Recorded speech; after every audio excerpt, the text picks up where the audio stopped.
నమస్తే, welcome to editor analysis.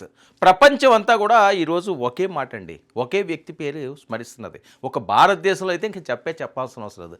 ఏంటి ఆ టైటిల్, ఎవరిదా పేరు? దురంధర్. దురంధర్ టెర్రర్, దురంధర్ మ్యాయ అప్పుడు నడుస్తున్నది. దేశం అంతా కూడా ఇదే దురంధర్ టెర్రర్తో వణుకుతున్న అఫ్రిది.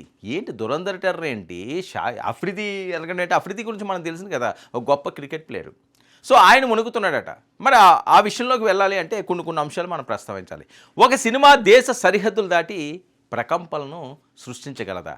ఒక నటుడి నటన శత్రుదేశం గుండెల్లో రైళ్లు పరిగెత్తించగలదా? అవునని అంటుంది దురంధర్ మానియా ఈరోజు ప్రపంచవ్యాప్తంగా కూడా. మరి బాక్సాఫీస్ వద్ద కలెక్షన్ల సునామీ సృష్టిస్తున్న ఈ మూవీ ఇప్పుడు పాకిస్తాన్ను వణికిపోయేలా చేస్తుందట. ఒకవైపు రణ్వీర్ సింగ్ నటనను థియేటర్లు దద్దరిల్లుతుంటే, మరోవైపు పాక్ వీధుల్లో అనుమానం పెనుభూతమై వెంటాడుతుందట. ఇప్పుడు ఎవరితో మాట్లాడాలన్నా భయపడుతున్నానంటూ క్రికెటర్ షాహిద్ అఫ్రిది చేసిన కామెంట్స్ ఇప్పుడు సోషల్ మీడియాని షేక్ చేస్తున్నాయి, సంచలనాలని రేపుతున్నాయి. అసలు పాకిస్తాన్ ఎందుకు ఇంతలా ఉలిక్కి పడుతుంది? ఇది కదా ప్రశ్న.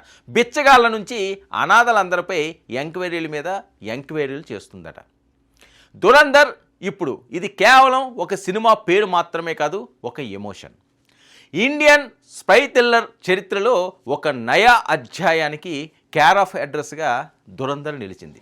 మరి రణ్వీర్ సింగ్ ఈ సినిమాలో గూఢచారిగా పరకాయ ప్రవేశం చేయడమే కాదు, అసలు ఒక ఇండియన్ ఏజెంట్ శత్రువుల గుండెల్లో ఎలా పాగా వేస్తాడో కళ్ళకు కట్టినట్లు చూపించాడు.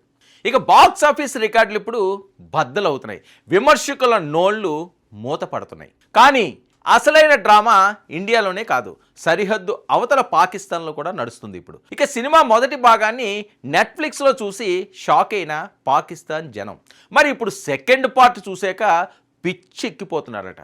ఏంట్రా బాబు ఇదని. మరి ఉగ్రవాదుల అకృత్యాలు, పాక్ పాలకుల వికృత ముఖాలను ఈ సినిమాలో చూసిన పాక్ పౌరులు నిజం తెలుసుకుంటున్నారు. మరి తమ పాలకులు మతబోధకుల ముసుగులోని ఉగ్రవాదులు ఎంత రాక్షసంగా ప్రవర్తిస్తున్నారో తెలిసి జనం ఈసడించుకుంటున్నారట.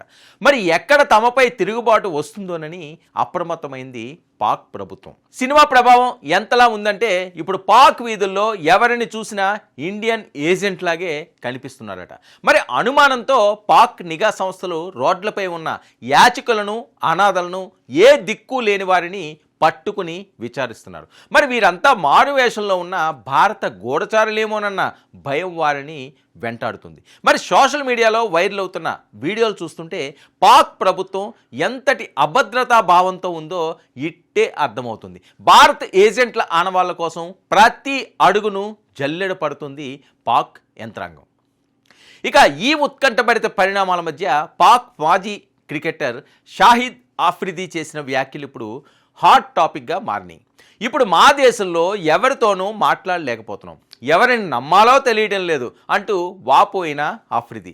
మరి మనం మాట్లాడే వ్యక్తి ఇండియన్ ఏజెంట్ ఏమో అన్న అనుమానం కూడా కలుగుతుందని, ప్రభుత్వం రోడ్డు పక్కన బిచ్చగాళ్లను కూడా వదలకుండా ఇన్వెస్టిగేషన్ చేస్తుందని, మరి దురంధర్ సినిమా చూశాక పరిస్థితులు పూర్తిగా మారిపోయాయి అంటూ అఫ్రిది చేసిన కామెంట్స్ ఇప్పుడు నెట్టింట వైరల్ అవుతున్నాయి. ఇక ఒక సెలబ్రిటీ నోటి నుంచే ఇలాంటి మాటలు వచ్చాయంటే అక్కడ సామాన్యుల పరిస్థితి ఎలా ఉందో ఇట్టే అర్థమవుతుంది. అఫ్రిది వ్యాఖ్యలపై భారత నెటిజన్లు విడుచుకుపడుతున్నారు. ఇది నయా భారత్ అంటే ఒక్క సినిమాకే ఇంతలా వణికిపోతుంటే నిజంగా ఇండియన్ ఏజెన్సీలు రంగంలోకి దిగితే పాకిస్తాన్ మ్యాపే మారిపోతుంది అంటూ కామెంట్స్ చేస్తున్నారు.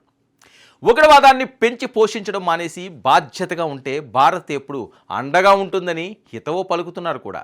ఏది ఏమైనా ఒక కల్పిత కథగా తెరకెక్కిన సినిమా ఒక దేశాన్ని ఆత్మరక్షణలో పడేయడం అది కేవలం దురంధర్ లాంటి సినిమాలకే సాధ్యం.